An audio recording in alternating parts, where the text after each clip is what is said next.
Hello, welcome to the Emotionally Focused Therapy Podcast with your hosts, EFT trainer Michael Barnett and EFT supervisor Michael Preston.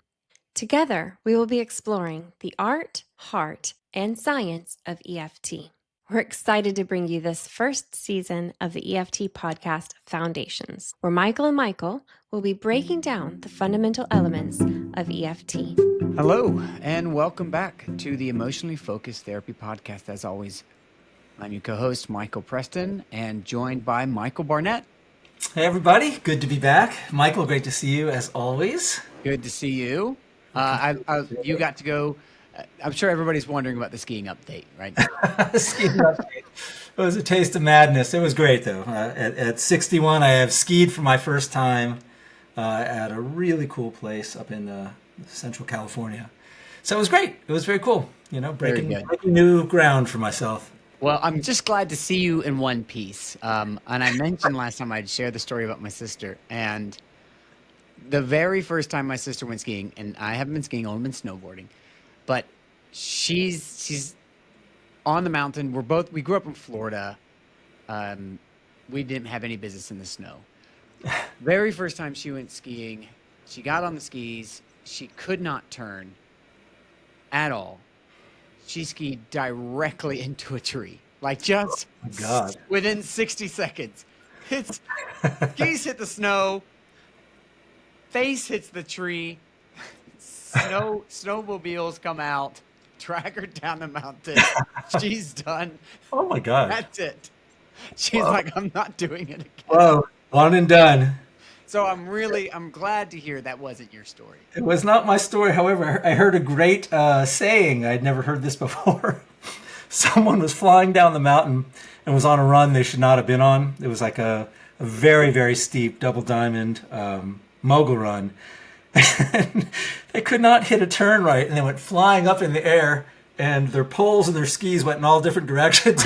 Someone said, "We got ourselves a yard sale."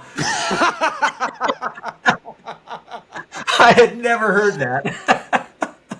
They're sliding down the mountain on their back with all their stuff up the mountain in the snow. Oh, man. I'm so glad glad I didn't know what it is. I'm just glad there's a term for that. There's a term for that, apparently, yes. Oh, that's really funny. But yeah, it was a super neat experience, and it's fun to be pushing my limits and finding something really fun. So that was great.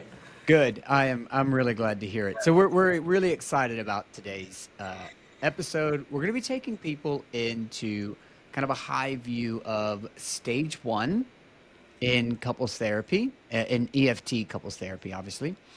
And so I'll say this, we're going to start from a pretty high view of this, but part of stage 1, just at the beginning here so you can know what to expect, part of stage 1 is our assessment phase, and that's where we meet with the couple, and then we meet with them individually. And if you are interested in a little bit more in-depth like discussion about the assessment phase, in episode 1, at minute 26, we talk about it a good bit. So it's a really good moment to go back and listen to that section, because we'll be taking off a little bit more into the after the assessment today. So what we've been talking about in understanding stage 1, there's a little bit of a thing that we need to name, which is in EFT, there is 3 stages. Right, so we have stage 1 work, we have stage 2 work, and then we have a kind of a briefer stage 3 work. Yeah? So Michael, can you take us a little bit through what these 3 stages, just to kind of give people kind of a fence post along the way to understand the arc of stages in EFT? Yeah, I'd be delighted to. And interestingly, as simple as this is, I think this is one of the most important things that any therapist endeavoring to really, really learn the model and learn it well and practice it well and be effective. This is one of the most important things. For me, the distinction between stage 1 and 2 was the probably most significant light bulb that went off for me. And it does take like a significant amount of reps around talking about it to really differentiate between the two. So if you're struggling with that, like that's a normal thing to struggle with For sure. your EFT learning. it's a normal thing to struggle with. I think it was one of the things that most of my supervisees struggled with, and it was something I struggled with. As a And supervisee, yeah, yeah, I did.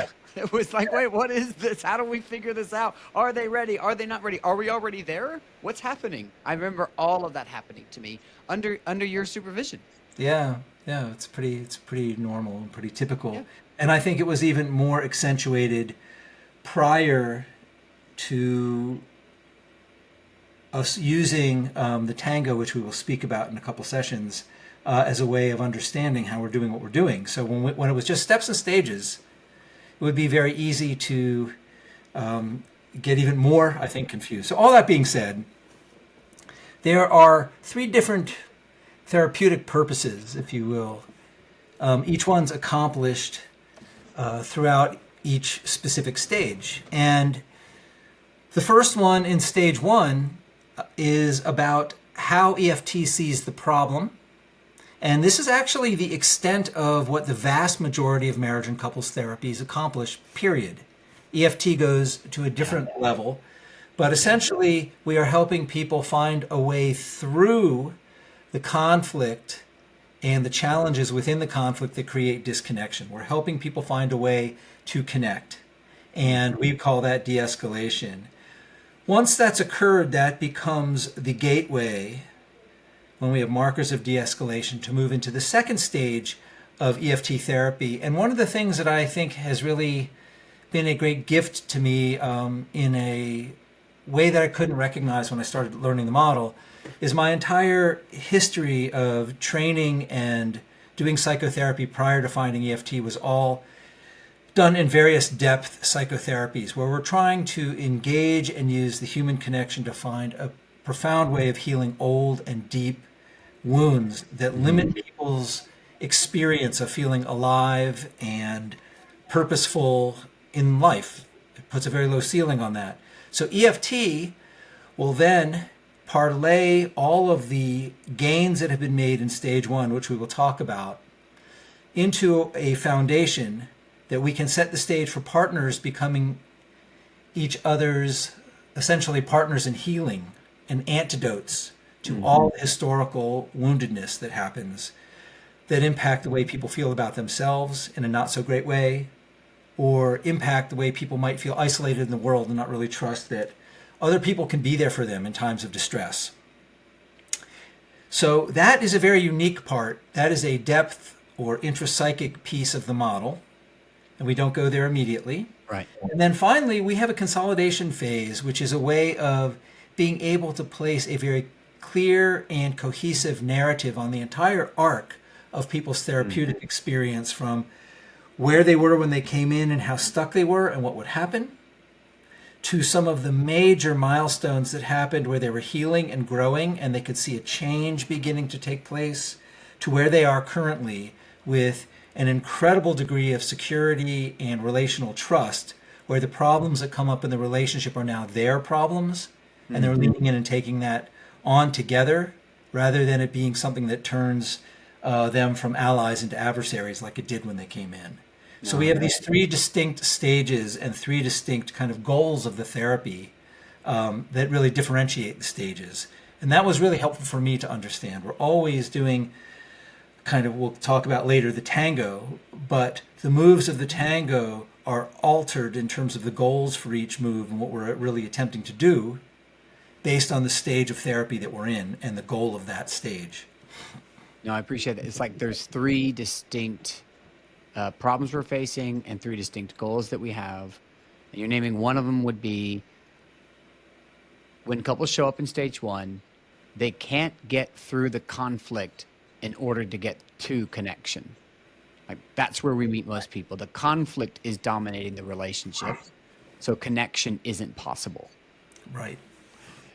And then in stage two, you're saying we've helped them navigate that conflict and remove the blocks to their connection. But now we have another deeper problem that we want to deal with.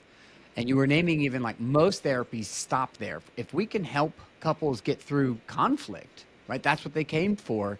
But the EFT therapist has an eye on another thing for stage two that says there's a deeper problem here.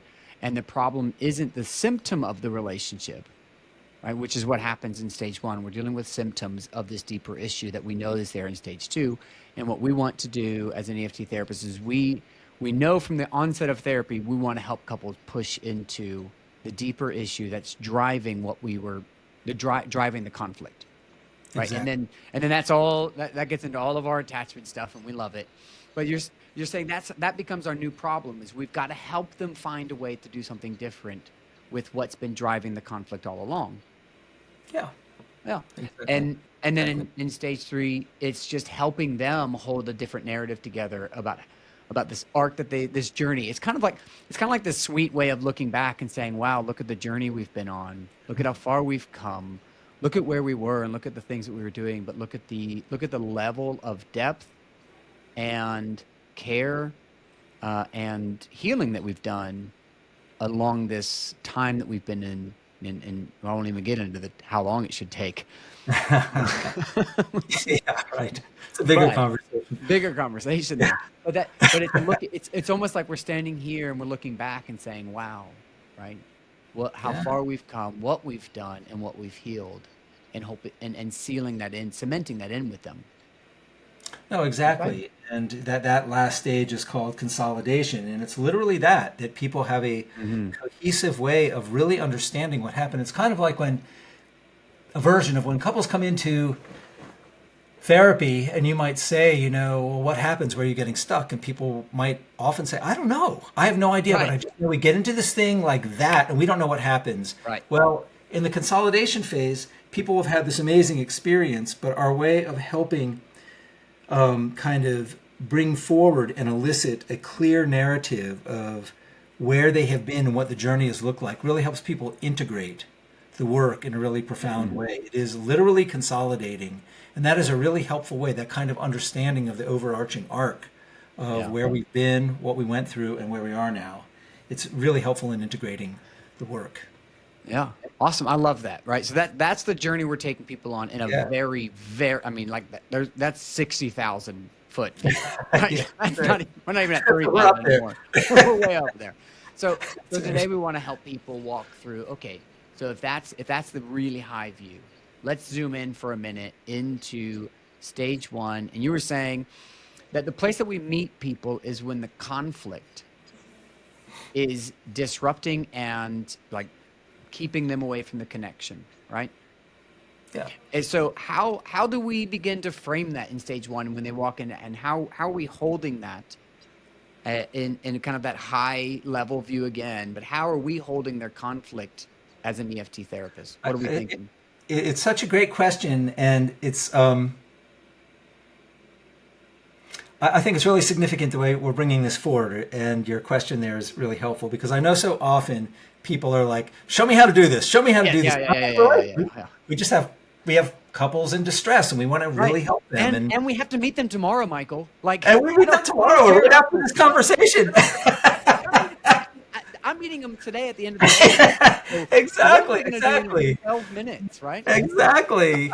So, I could speak for all of us, I'm sure, but we take our work seriously. And what I mean by that specifically is we know this is not a rehearsal and there are people in real distress who really want to help. So how do we do it? How do we do it? Right. But we could kind of give a man a fish, as they say, and it might help in that specific instance. But the true north, the pole star is always going to be understanding what's going on in a broader context. Because then you can be more nuanced in your selection of what to do when based on what's unfolding in front of you. So your question about stage one from this perspective, and I know you and I were riffing before we started this, talking about a convenient way of thinking about each stage is the 3 Ps. We have what's the problem that we're trying to solve for? That's right. Right? What's the process of getting there? And then what is the prescription? What is the solve? What is the fix? Yep. So what you and I are going to do right now is remove that second piece because we start to really get into what the therapist does, and that's a much bigger set of conversations. It's a big one. And that is no longer 60,000 feet. Right. We're right down nitty-gritty. in there. Yeah, right. Exactly. It's the nitty gritty. So if we stay at 60,000 feet and we talk about the problem in stage one, as we see it, is so unique to EFT. And the vast majority of couples therapies are simply trying to help people essentially not be in conflict anymore. And that's great. Conflict resolution. It's huge. I mean, it's often considered a key change event in EFT, successful completion of stage 1, right? When people de-escalate. Yeah. But EFT takes the problem in a very expansive and very deep way. And essentially, rather than pinpointing, oh, here is the issue, you all do not know how to organize your chores, so if you just balance the chores you do at home, you'll be fine, rather than fighting about who didn't do the dishes. Or the date night. If you would just get a schedule, get a babysitter, make a schedule. I will say, I've had this conversation with couples before I was an EFT therapist. Like, I've had these conversations, right? We find, what's the issue that you guys are having trouble with? Have you thought about this? Have you, let's schedule it, like, hey, but your homework task this week. Exactly. Call a babysitter, schedule a date night. Like, I've had these conversations, so I feel you. And what I would say is, in the biggest picture, there's nothing wrong with that. But what we do know is you help people solve for that. And now they know how to do a date night, and they're doing it successfully. And then the next time, I'll use the dishes that are piled in the sink, there's another blow up. But when your significant other is blowing up at you, that has very, very significant, deep, intense meaning.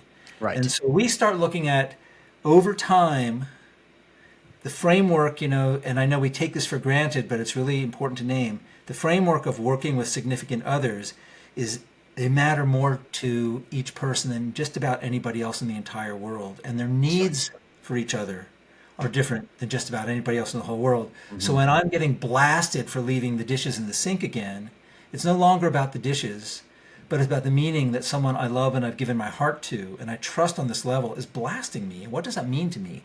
So over time, what starts happening is people have very specific ways of becoming reactive when there's a disagreement or there's a vulnerability that's organized around conflict. When there's a conflict and there's some kind of disagreement. And what we start to see is people end up co-creating a certain pattern of interaction, which we name it the cycle or the negative interactive cycle. And actually, it's rooted in something very significant, which is systems theory. So we know that if the relationship is the entire system, if we want to call it that sounds so academic, and I know that. But within the relationship, there is a process going on. And one of the beautiful things that Sue did was say, wait a second, there are systems and there's also personal emotional experience. And they used to be really divided in psychotherapy.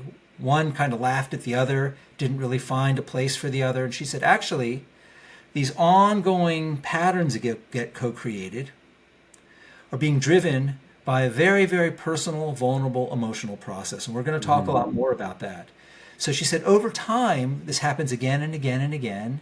And what couples or significant others in relationship, could be relationships that have more than 2 partners, or it could be families, they start to habituate and they create a default way of navigating and engaging with each other when they are in conflict or things are really vulnerable and they're in conflict.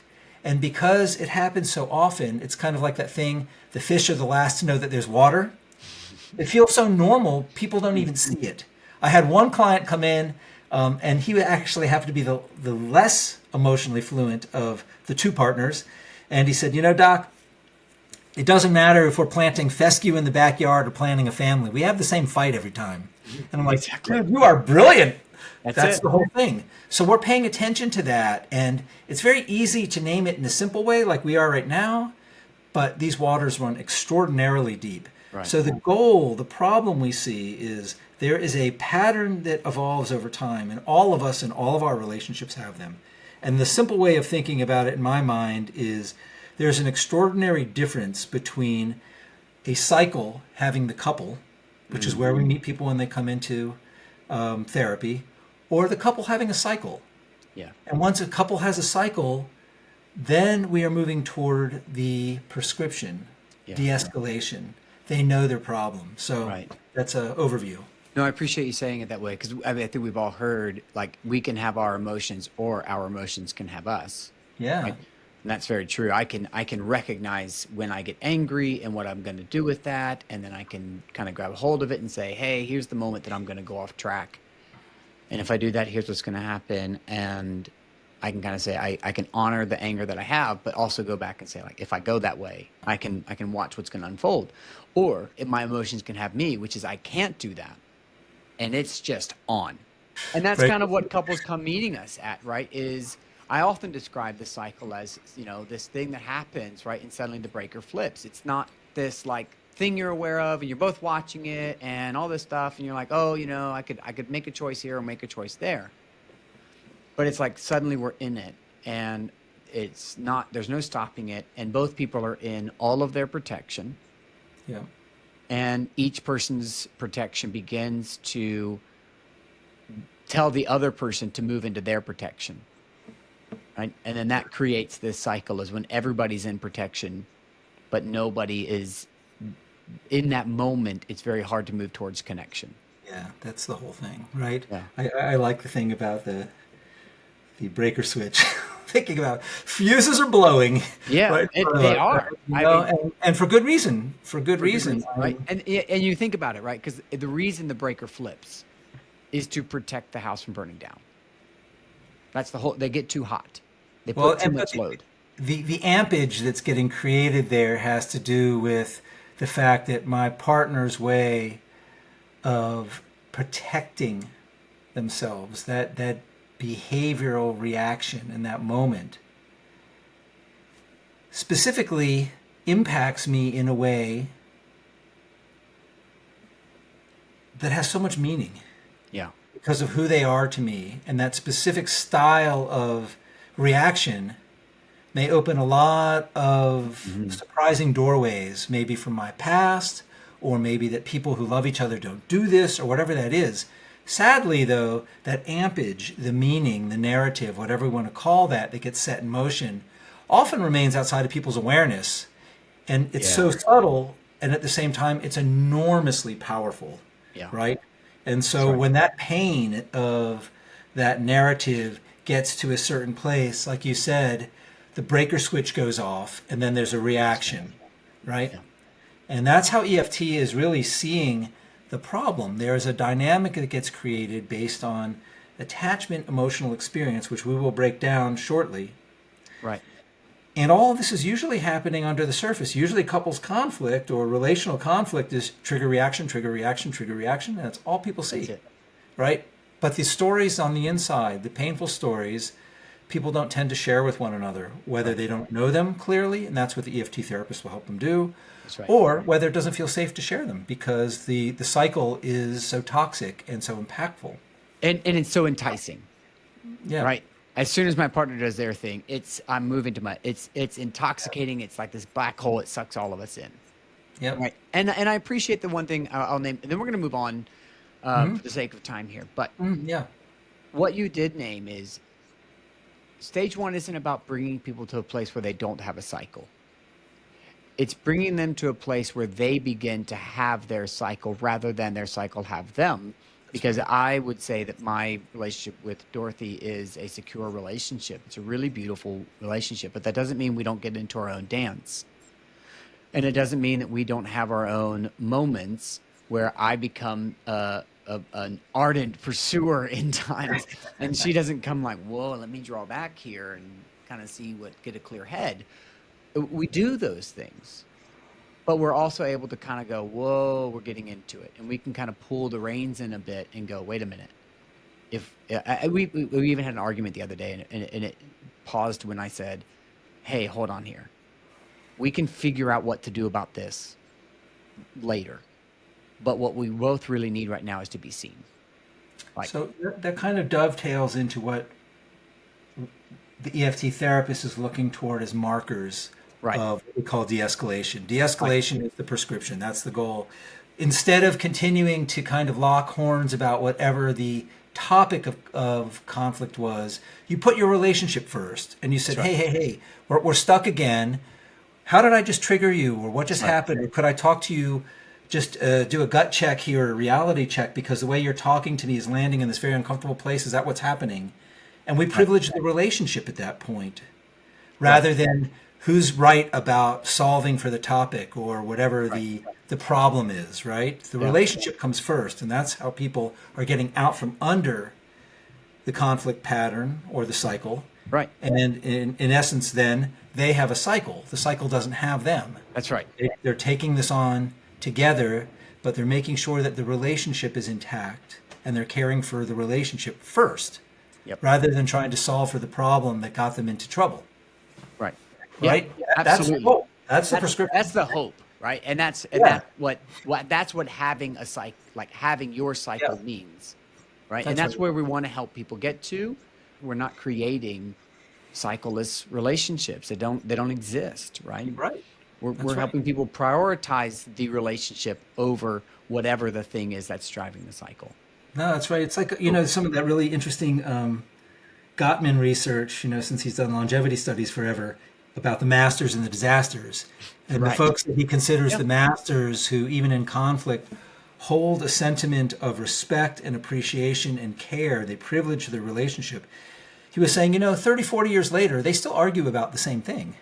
It's not about solving that problem, but it's about the way they hold one another and privileging the relationship. And that is the destination of where we're trying to take people in stage one. That's what de-escalate is meant by de-escalation. People can get out from under their conflict pattern. They understand their emotional worlds in a way that is new, and they can tolerate emotion, and then they can lean in and share that directly, the vulnerable parts, rather than be reactive in those moments. Right. And they're able to receive their partner doing the same, and that's really profoundly powerful. Yeah. And bonding. It is. It is.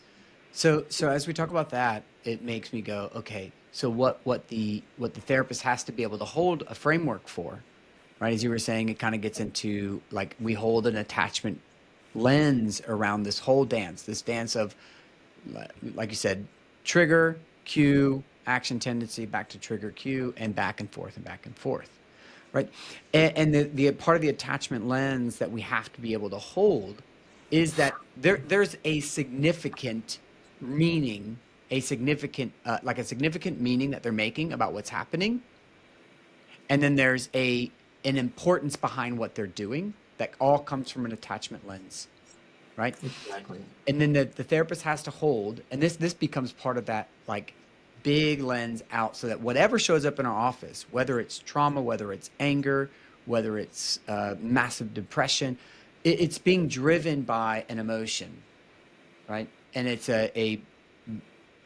for lack of, I know this gets hard, but like for lack of a better term in the moment, like a primary emotion, right? And there's always questions around like what's primary, what's secondary, but there's a softer, more accessible emotion there that often isn't getting seen. It's getting covered over by the more reactive or hard emotion that's showing up in the relationship. And that's the way that I think that's the way that the couple organizes it, right? They just go, oh, she just gets angry, or he just gets angry, or they just get angry. And that's all the way that the client sees it, but the therapist has to hold a very different view about emotion, right? Well, there's a lot to unpack in what you just said. There's so much to unpack. Yeah, so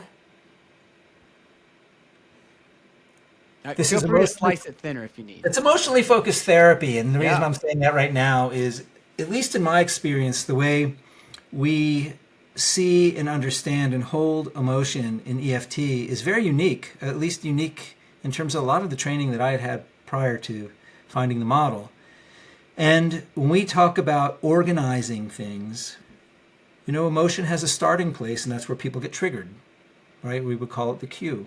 Mm-hmm. And what we've already been talking about is the attachment perspective is people are triggered or hurt, or these deep, painful chords get struck because of who is striking the chord.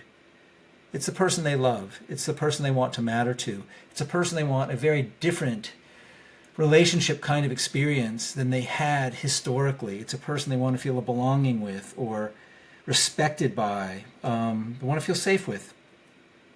And when that person is either shutting them out or somehow being really sharp with them, the meaning is really intense. Mm-hmm. And so the attachment piece is who this is happening with. The emotional experience is when that partner does that triggering reaction, the recipient of it, the other partner or partners or family members, have a profound internal experience that is they usually keep it to themselves or aren't aware of it. This is the emotional piece. Right. That this thing happened, and that reaction had a lot of meaning to me. And that meaning is usually very painful, that someone I love this much, or someone I've given my heart to, or someone that should be protecting me, or someone that should be entrusted with my care is harming me. And there's a storyline, especially when that's happened over and over and over again. And that's the narrative.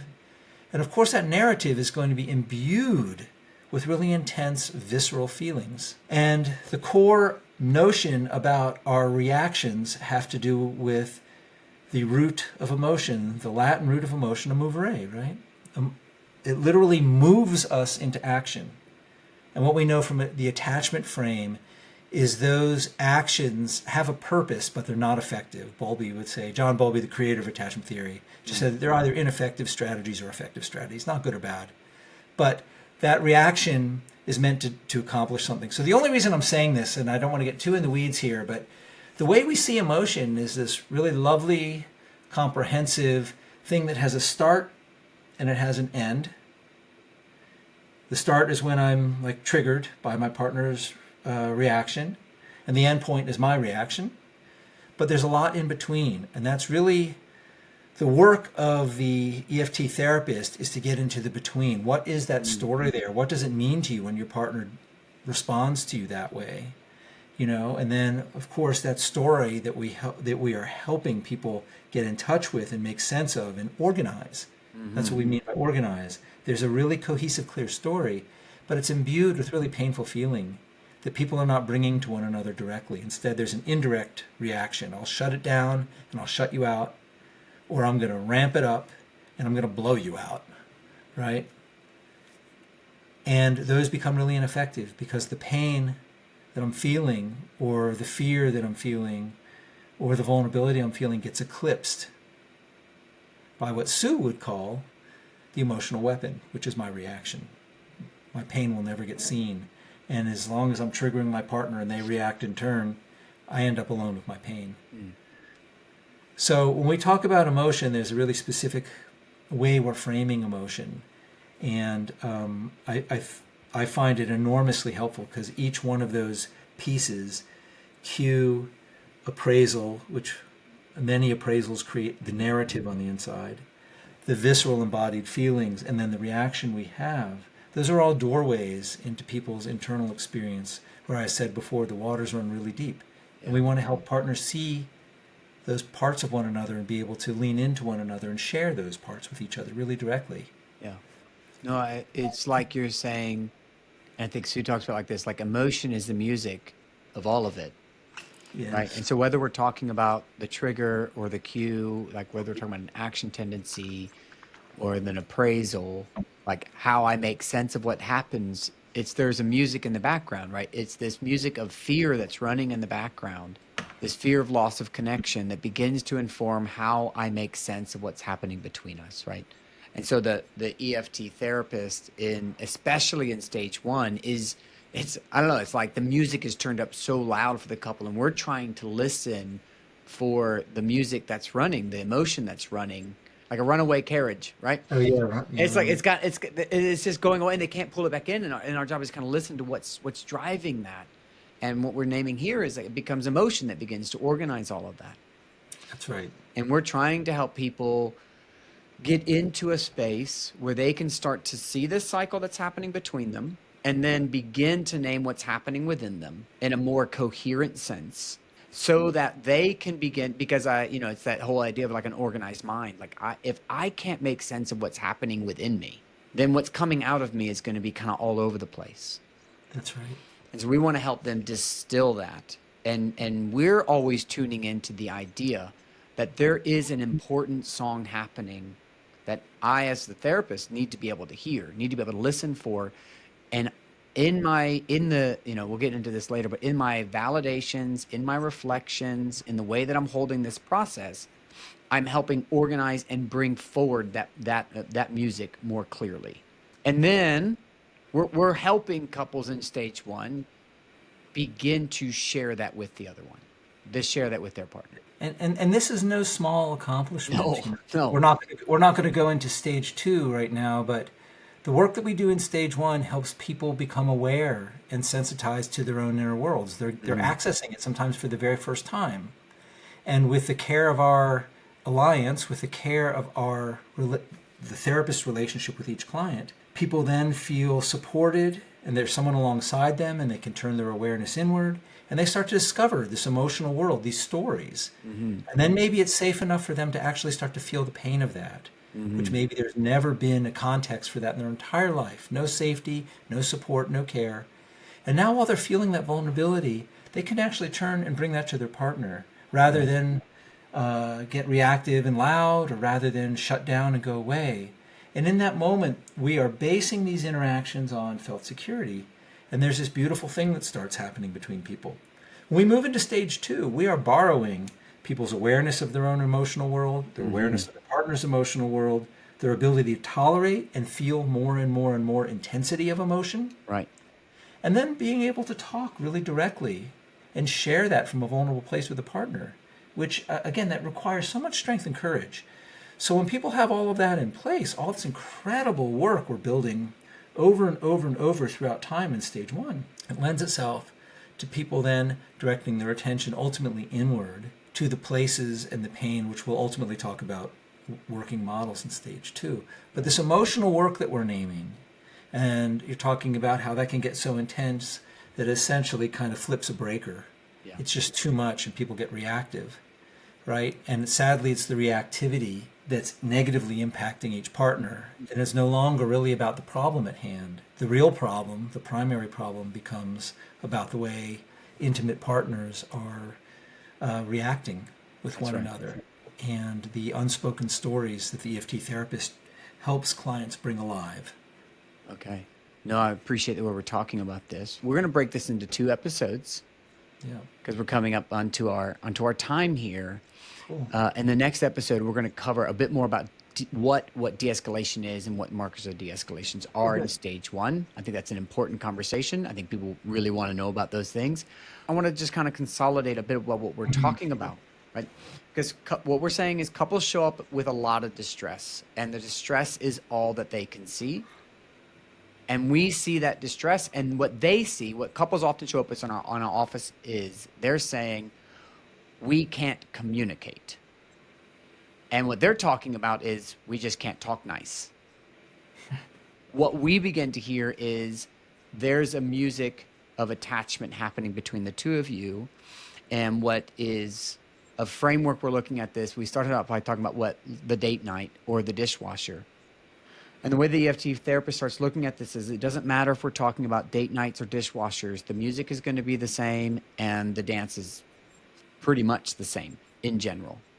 And we start helping the couple begin to see that whether we, I say to couples all the time, you know, we can change the topic, but the dance stays the same, right? We can talk about mother-in-laws, we can talk about vacations, we can talk about dishwashers, but the moves in this thing keep going on the same way. And we help couples begin to see and notice that. And then they begin to notice that, and they eventually, I do often tell my couples, you're going to come in one day, you're going to say, Michael, that thing you've been telling us about, we got into it, and we stopped it, we saw it. So eventually we want to see them be able to get hold of it. And I think what we do believe, you maybe if there's a nuanced way to say this, but I believe the more they really organize that dance, the slower the dance gets. In their mind. It's like learning a new language, right? In their experience, the more organized, oh, this is that thing. Oh, now I can catch hold of it. And we're really helping people organize this dance that's happening between them so they can begin to see this is the thing that takes over our relationship. That's the hope. And what tends to happen is people start seeing how they have co-created That's it. This dynamic that ends up hijacking the relationship and preventing connection. And when they start taking that on together, right? Because they start becoming aware that once this thing starts to gain momentum, it's not like one of us gets out unscathed. We are both in pain. We're both separated. We're both lonely. And we're, in our own bubbles, hurting and having to lick our wounds by ourselves again. So couples start to really get, or significant others, I'm going to get outside of just couples, I keep saying that, they start to really understand that it doesn't matter who pulls the ripcord and says, whoa, whoa, whoa. Right. As long as one person can get the bull by the horns, it protects the relationship, because if not, both people will suffer. Right. And so people start really, really taking quite a great sense of pride in that, and become very effective of getting out from under this conflict pattern that historically has had so much power and so much momentum, it just runs roughshod over the relationship, right? And that's the beauty of it. That's the end point. That's where we're going. That the destination that we call de-escalation looks like that. Okay. No, that makes sense. Pattern, right? Right. In order to get there, we've got to see the cycle. We've got to own it together. We've got to start to get a hold of it, and we've got to help the couple see these things. We will cover how we do this in further episodes, right? But this is just the framework as we're coming into our session. This is whatever's coming into office today. This is the thing that we have to help them do. That's exactly right. Okay. For stage one, this is what we're helping people do. That's the true north that we're moving toward. Okay. Awesome.